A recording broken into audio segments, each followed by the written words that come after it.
Je t'entends plus, Manuel. C'est bon, C'est bon. Ok, pardon.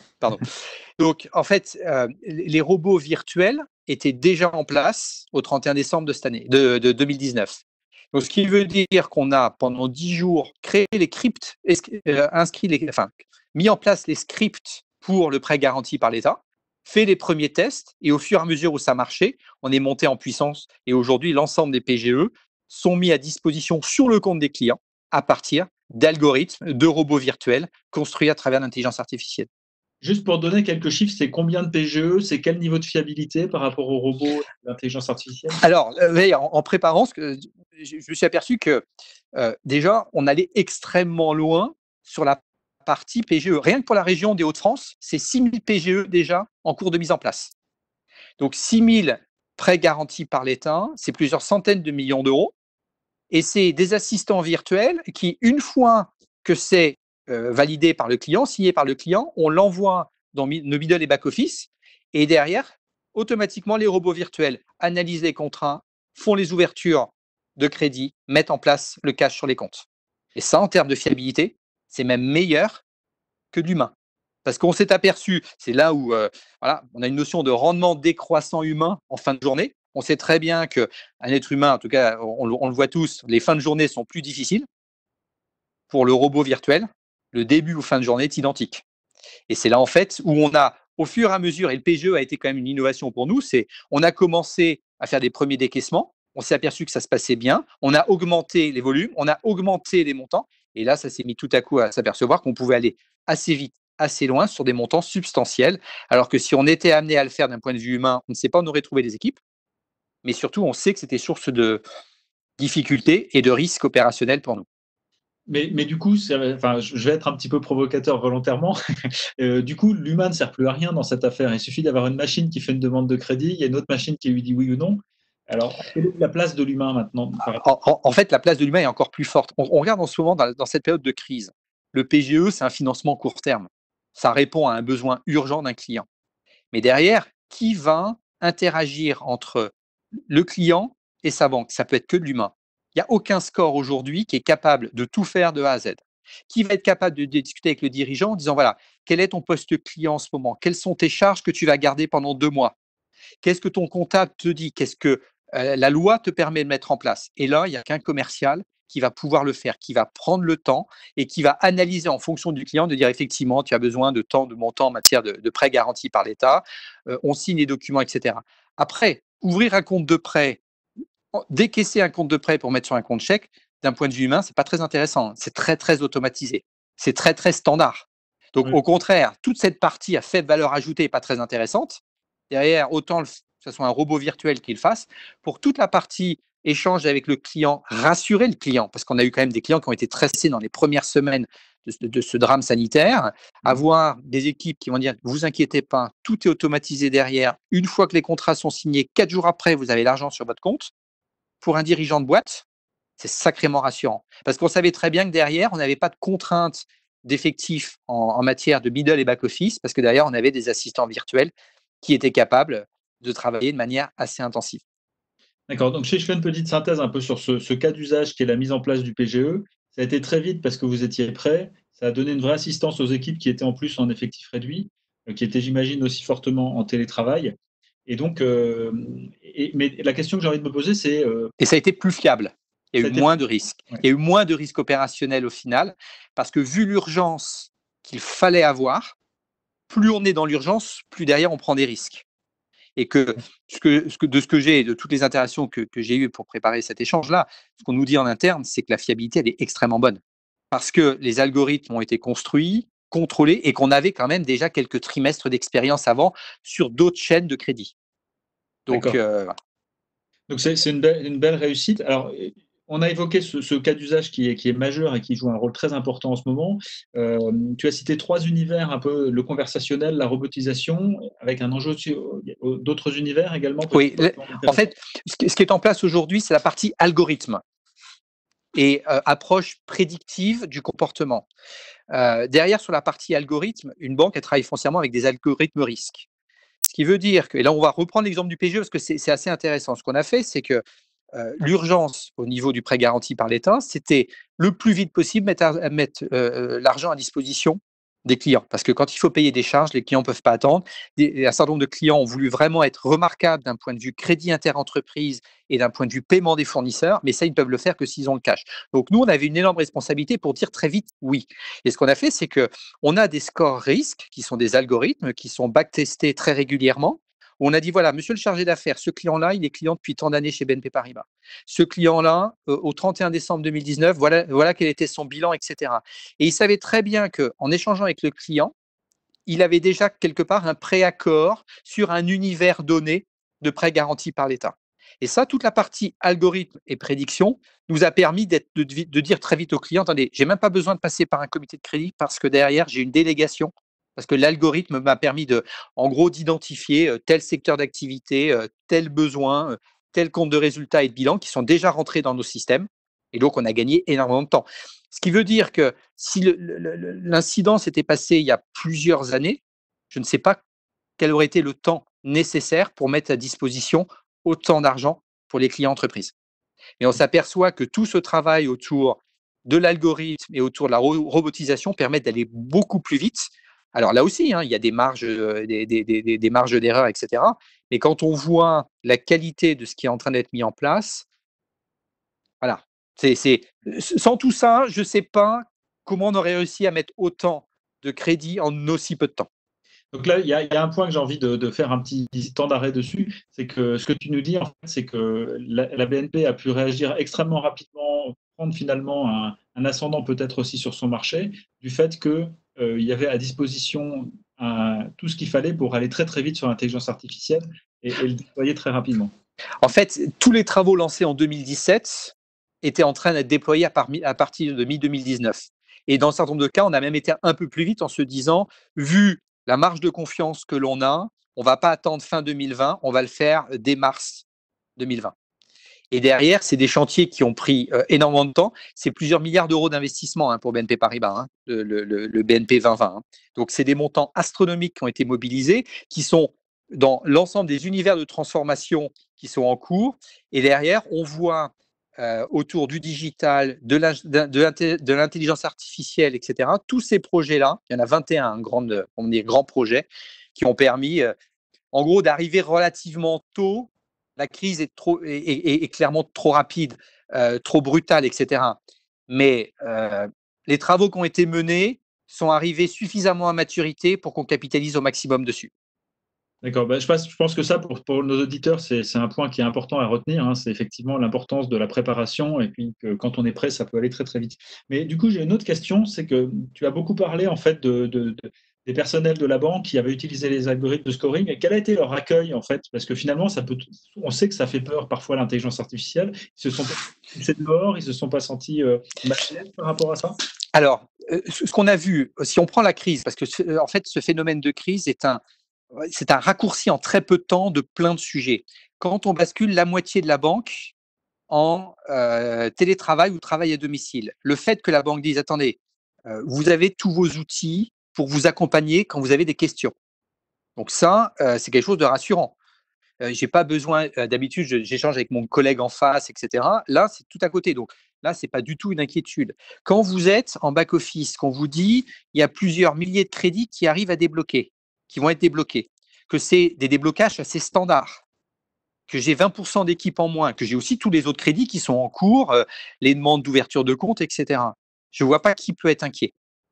Et ce que l'on voit bien, c'est qu'en fait, derrière, c'est pour le commercial clairement une aide, parce qu'il voit que quand ses clients lui disent BNP, vous avez été top parce qu'en très peu de temps, vous m'avez dit oui, et en très peu de temps, j'ai eu l'argent, derrière, il sait très bien qu'il y a de la technologie. Le commercial sait très bien qu'il y a toute une puissance technologique qui est derrière, mais il se dit, OK, j'ai réussi à soutenir mon client dans ces moments de crise importants. Je ne l'ai pas laissé 3 mois attendre. Il y a eu très rapidement un accord et très rapidement le cash. Donc pour le commercial, c'est plutôt bien. Et pour les équipes de middle et back office, le fait de faire des trucs totalement standards et pas à très forte valeur ajoutée, parce qu'ouvrir un compte de crédit pour créditer le compte courant de l'entreprise, c'est pas foncièrement le plus fun d'un point de vue boulot. Et ça, c'est fait par des robots virtuels.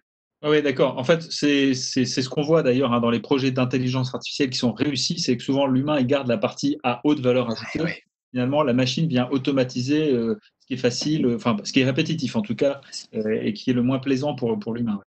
Donc on n'a vu aucune tension en interne et aucune inquiétude. On va voir après sur le moyen long terme.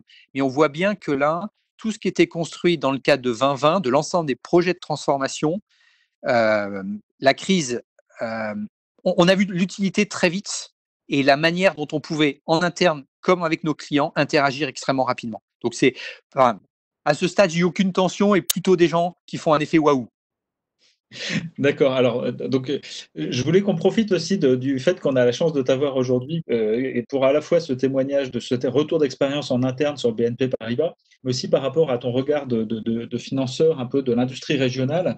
Est-ce que tu penses que le contexte du Covid va permettre, notamment à travers ces technologies-là aussi, d'aider à relocaliser ou à améliorer la performance de l'industrie régionale?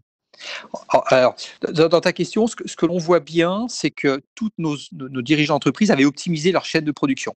C'est-à-dire qu'ils avaient le textile travaillé entre la production en Asie, la production au Maghreb ou en Turquie, derrière entre les 6 semaines de bateau pour faire venir du textile versus les 3 jours de camion pour faire venir des t-shirts du Maroc. Ils travaillaient au mieux dans leur chaîne d'appro.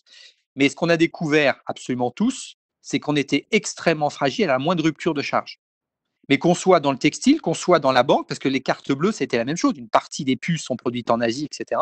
Et donc là, on voit bien qu'on est en train de réfléchir à une remise à plat de l'ensemble de nos chaînes logistiques, de se dire quel va être mon stock critique non négociable, dans lequel il faut que j'ai à proximité du stock non négociable. Qu'est-ce que je produisais à 6 semaines de bateau versus qu'est-ce que je vais produire de manière beaucoup plus proche en Europe de l'Est ou au Maghreb si j'ai des enjeux de main-d'œuvre à moindre coût. Et qu'est-ce que surtout je vais produire dans les Hauts-de-France parce qu'on a une culture industrielle qui est quand même assez unique. On est au cœur de l'Europe, on a des infrastructures routières, ferroviaires et logistiques inouïes.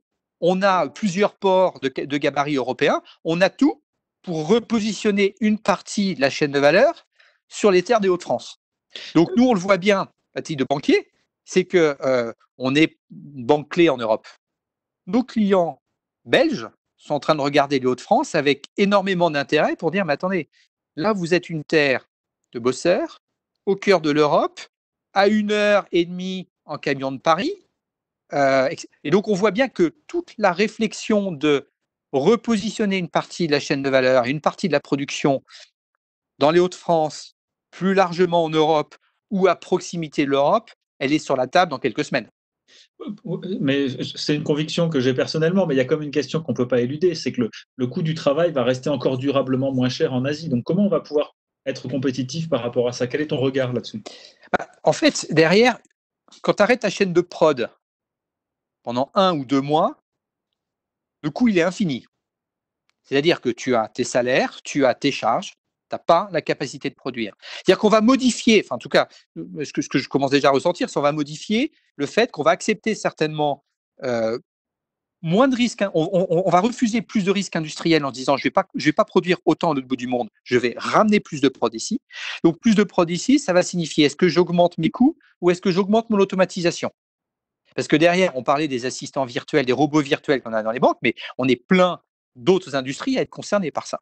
Donc, qu'est-ce que l'on va se dire? On disait, OK, au lieu d'avoir des petites mains qui faisaient quelque chose en Asie, etc., peut-être que je vais investir plus dans des technologies, dans des robots physiques ou des robots virtuels, pour être capable d'avoir une très bonne maîtrise de mes coûts, mais surtout, j'aurai un risque industriel beaucoup plus faible parce que j'aurai à proximité ma production. Donc, je pense que la réponse est, on a un sujet de coût. Et je pense qu'on a plutôt un sujet d'investissement, un sujet d'innovation, un sujet de digitalisation pour se dire comment je peux faire à moindre coût, peut-être même à moins cher qu'avant, plus fiable, mais ça va nécessiter des capacités d'investissement, ça c'est sûr. Donc notamment avec de l'intelligence artificielle, puisqu'on est là pour en parler aujourd'hui. Tout à fait. Est-ce que tu as le sentiment que la région est prête pour cette transformation, cette adaptation au nouveau contexte? Alors, la chance qu'on a dans la région, c'est qu'on est une terre d'entrepreneurs. C'est-à-dire que foncièrement, c'est une terre qui, depuis plusieurs siècles, comment dirait, transformation après transformation, a été capable de travailler dans l'industrie lourde, puis d'aller vers la distribution, puis d'aller vers l'agroalimentaire, puis d'aller dans le digital, etc. Et ça fait 200 ans que l'industrie de la région en permanence change parce qu'on a dans notre ADN cette culture d'entrepreneuriat et de prise de risque.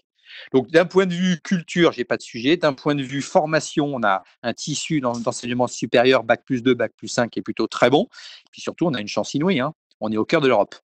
Et il n'y a pas mieux en termes de logistique. On est à 2 heures de Londres, on est à 1 heure en train de Paris, on est à guère plus de Bruxelles, et on a tout pour ça. Donc je suis plutôt, enfin franchement, dans les Hauts-de-France, même avant la crise, on était en train de voir que l'ensemble des cartes européennes voyaient l'axe Dunkerque, Lille, Paris se mettre à clignoter favorablement d'un point de vue projet industriel. Donc on va peut-être avoir un petit moment d'attente pendant quelques semaines, mais je pense que cet axe-là va s'accélérer. Et est-ce que tu identifies des points de vigilance ou des sujets à travailler pour justement réussir cette transformation? Alors, le point de vigilance, il est plutôt dans la manière dont nous, chefs d'entreprise, allons gérer ce Covid-19, cette crise du Covid-19. Elle n'est pas terminée la semaine pour le 11 mai, elle n'est pas terminée le 1er juillet, on ne sait pas combien de temps elle va durer. Et alors là, je te donne la vision de banquier, hein, la manière dont j'interagis avec les chefs d'entreprise. Ce qu'on vit, c'est un infarctus de 80 jours. 80 jours, le rôle d'un banquier, c'est j'apporte l'oxygène économique pour permettre aux entreprises de tenir. Mais on sait très bien, avec un infarctus de 80 jours, qu'il y a des séquelles. On ne connaît pas encore les séquelles dans l'économie. On ne sait pas en termes d'emploi ce que ça va donner, en termes de fragilisation du tissu industriel, etc. Mais ce qu'on sait très bien, c'est que tous les chefs d'entreprise sont en train de travailler au démarrage de leur usine. Ils ont le court terme en financement. Maintenant, ce qu'il faut, c'est qu'ils aient les équipes, les clients et la chaîne logistique pour redémarrer. Donc, toute cette phase de réadaptation, de relance de la machine, elle va se faire et je ne suis pas trop inquiet. La clé, c'est dans un an. Dans un an, on a X entreprises qui vont être lestées d'une dette liée à cette crise-là. Cette dette-là leur a permis de survivre, ce qui est fondamental, hein. Oui. Mais cette dette-là, nous, ce qu'on appelle, c'est une dette non productive. C'est que derrière, je n'ai pas une création de valeur ajoutée, je n'ai pas une création de matière grise, je n'ai pas une création d'industrie derrière. Et dans un an, l'enjeu, ça va être quoi? C'est est-ce que je ne fais que rembourser cette dette-là ou est-ce que je prends le taureau par les cornes pour me dire cette crise-là, elle a été identique pour le monde entier, c'est peut-être le moment de reprendre le combat, c'est de reprendre du lead. Donc reprendre du lead, ça veut dire faire des investissements, investissements humains, embauche, matière grise, formation, investissement matériel et immatériel dans l'intelligence artificielle, mais aussi dans les usines. Mais ça va être également faire appel peut-être à des investisseurs et accepter le fait que des investisseurs vont apporter de l'equity dans l'entreprise pour être capable de dire tu sors avec 20% de dette en plus. Dans cette dette-là, ça t'a permis de survivre, mais ça t'a pas créé de richesse. Mais peut-être que demain, il faut que tu réinvestisses massivement et ça va nécessiter d'ouvrir à des investisseurs qui vont t'apporter la matière clé qui va être du capital pour être capable de ne pas trop être lesté par ce prêt qui t'a permis de survivre et de commencer à investir, voire faire des croissances externes et là, consolider ton marché. Et tu peux sortir dans 18 à 24 mois en gérant très bien la stratégie d'investissement humain, d'investissement industriels et digitaux et de relations avec la partie actionnaire, de se dire, bah, à partir de là, je sors 12, 18, 24 mois renforcés avec des projets en train de consolider. Et là, la région sera gagnante. D'accord. Et tu as d'autres attentes par rapport à la région, justement, pour accélérer ce mouvement et à la fois pour les autorités publiques, mais aussi les entreprises. Tu l'as déjà largement évoqué, mais peut-être d'autres points qu'on n'aurait pas. Alors, la chance qu'on a, c'est que au niveau de la région, on a à la fois des hectares de libre entre Dunkerque, Lille et Paris. C'est-à-dire qu'on a de la place pour pouvoir avoir de nouvelles usines. Donc ça, c'est clé. Et derrière, en quelques années, on a clairement vu la philosophie des pouvoirs publics totalement changer pour dire, moi, je suis là pour aider les entrepreneurs quand ils ont des projets de développement. Donc ça, on a globalement un ADN qui a profondément changé en France, qui est de dire les entrepreneurs, c'est eux qui vont créer la richesse, les pouvoirs publics vont les accompagner pour leur enlever tous les grains de sable, les pierrailles, les machins, etc., qui peuvent freiner. Donc ça, il ne faut pas qu'il change, il faut qu'il continue. Et le deuxième élément, et ça c'est plutôt pour nous, entrepreneurs ou épargnants, nos entreprises vont avoir besoin de fonds propres. Et ce n'est pas les quelques fonds propres habituels qui vont suffire. Donc là, il va y avoir un gros travail pour accompagner dans le capital nos entreprises. Et derrière, le message, c'est les fonds propres, le combat des fonds propres, c'est le sujet dans un an. Et derrière, il va falloir mobiliser de l'épargne productive pour pouvoir y aller. Et ça va être clé. Et donc derrière, là, il y a un enjeu pour les épargnants et il y a un enjeu pour les pouvoirs publics pour leur dire investir dans les entreprises françaises, c'est absolument essentiel pour permettre un vrai rebond économique durable. Oui, tout à fait. Alors, j'invite nos auditeurs à poser quelques questions également. Il y en a quelques-unes, donc on va prendre tout à l'heure. Mais peut-être, pendant que les questions arrivent, au vu de l'expérience que tu as pour revenir à l'intelligence artificielle, chez BNP Paribas, donc et tes recommandations, peut-être un dernier message par rapport aux entreprises qui sont dans cette situation elles voient arriver la sortie du confinement, elles se posent beaucoup de questions sur, par où ressortir. Donc si on fait la synthèse entre ta vision de banquier et ta vision par rapport à ce que vous avez réussi à faire chez BNP, qu'est-ce que tu dirais comme dernier message peut-être? En fait, il faut investir. Il faut investir énormément dans le capital humain et dans le capital digital et industriel. En fait, ce que l'on voit bien, c'est que en 2017, quand on a lancé le plan stratégique BNP, on sentait que la partie digitale, la partie intelligence artificielle, la partie conversationnelle, etc., allait chambouler la relation, nous, entreprises bancaires, versus nos clients, et tant dans la relation client qu'en interne. Ce qu'on ne pensait pas, c'est qu'on allait vivre en quelques semaines, en termes d'appropriation, ce qu'on avait prévu de s'approprier en 2-3 ans. En fait, nous, on l'a vu dans les agences, on l'a vu dans les centres d'affaires. Ce qu'on pensait en termes d'accompagnement client devoir le faire jusqu'à 2021, 2022, en fait, on l'a fait en 6 semaines. Et donc, le bond en avant, voilà. Ce qu'il faut se dire, c'est que là, nous, on est en train de préparer d'autres projets en intelligence artificielle en se disant, on n'est qu'au début de ce processus-là. Donc, autour de tout ce qui est machine apprenante, tout ce qui est voix, là, c'est les gros sujets d'investissement de la banque dans les prochains trimestres. On va continuer à capitaliser sur les algorithmes, sur la partie robotisation, sur la partie conversationnelle. Mais là, globalement, la techno est déjà plutôt stable et on va simplement accélérer, plus déployer, identifier des process qui font appel à de l'humain à pas très forte valeur ajoutée pour robotiser un certain nombre d'éléments et consacrer ces ressources humaines sur le sujet qui est le plus intéressant, qui est à valeur ajoutée.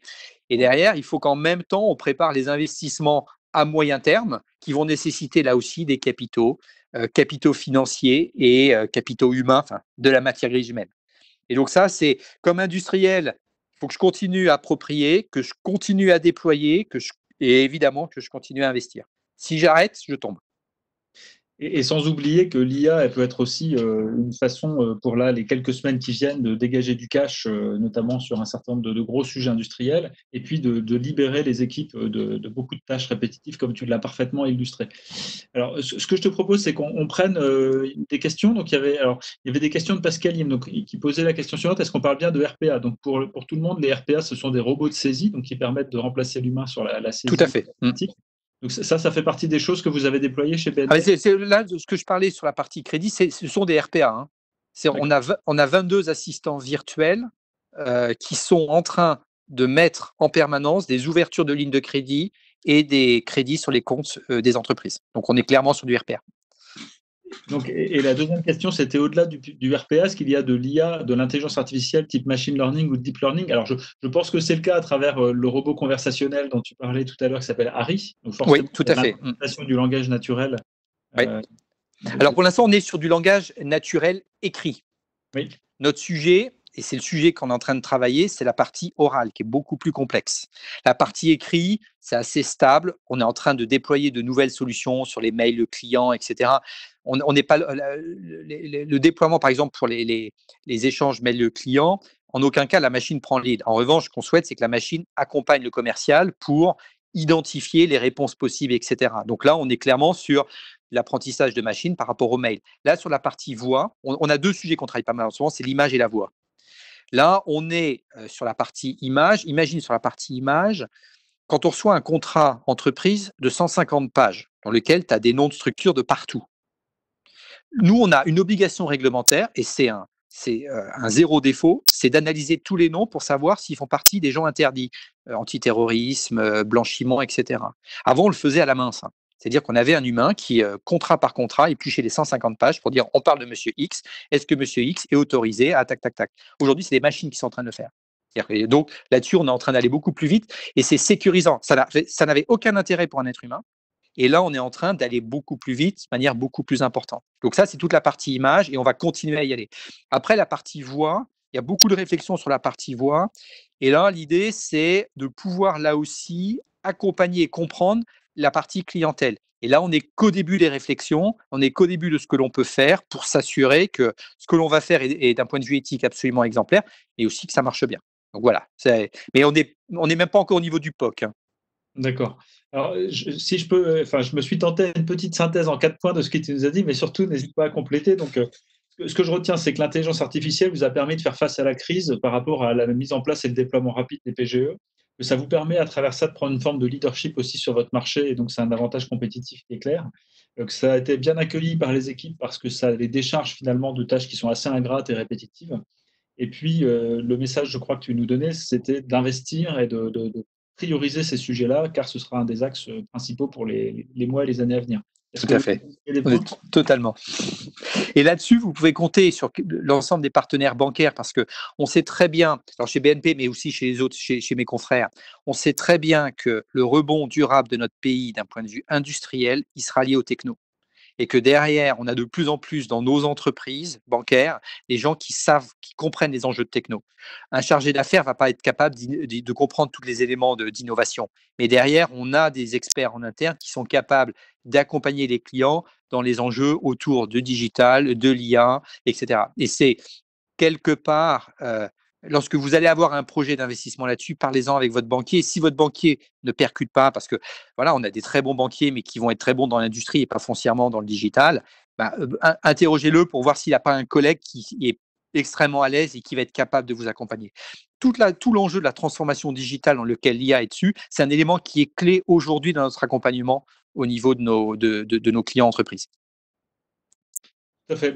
Ce que je vous propose, c'est qu'on en reste donc sur ces dernières remarques de conclusion. Je voulais remercier à nouveau tous les participants. Alors, juste quelques petites informations. Nous avons un prochain webinar le 7 mai à 11h30 avec l'entreprise Delaware qui va nous présenter des cas d'usage qui sont en lien également avec le Covid, avec Baptiste Durier et Adrien Lacroix.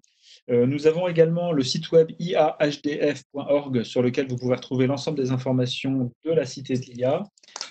N'hésitez pas également à contacter Guillaume directement, évidemment, si vous avez des sujets accompagnés. Voilà. Non, mais ce qui est important, c'est que l'ensemble du secteur bancaire, il y a un engagement assez exemplaire de l'ensemble des banquiers pour aider les boîtes. Enfin, chaque semaine, on interagit avec les autorités publiques. L'ensemble du secteur bancaire a une mission, c'est de préserver notre pays et son tissu économique. Et globalement, on a une mobilisation des équipes en interne qui est totale et on a une obsession, c'est qu'on sorte de la crise, que nos clients sortent de la crise les moins abîmés possible, parce qu'on va sortir abîmé, appelons un chat, ce que l'on vit là est tout sauf innocent. Et derrière, vous pouvez faire confiance au secteur bancaire pour répondre présent. Merci à nouveau énormément pour à la fois ton intervention et pour ce soutien aux entreprises, parce qu'il est effectivement vital dans cette période-là. Pour tous nos auditeurs, je vous invite également à vous tourner vers Yolène, ici présente, pour étudier l'adhésion à la Cité de l'IA pour avoir accès à beaucoup plus de services. Et puis, je vous invite donc à vous retrouver la semaine prochaine, au même horaire, le même jour, jeudi. Donc, à bientôt. Merci beaucoup, Guillaume. Merci à tous. Au revoir. Au revoir.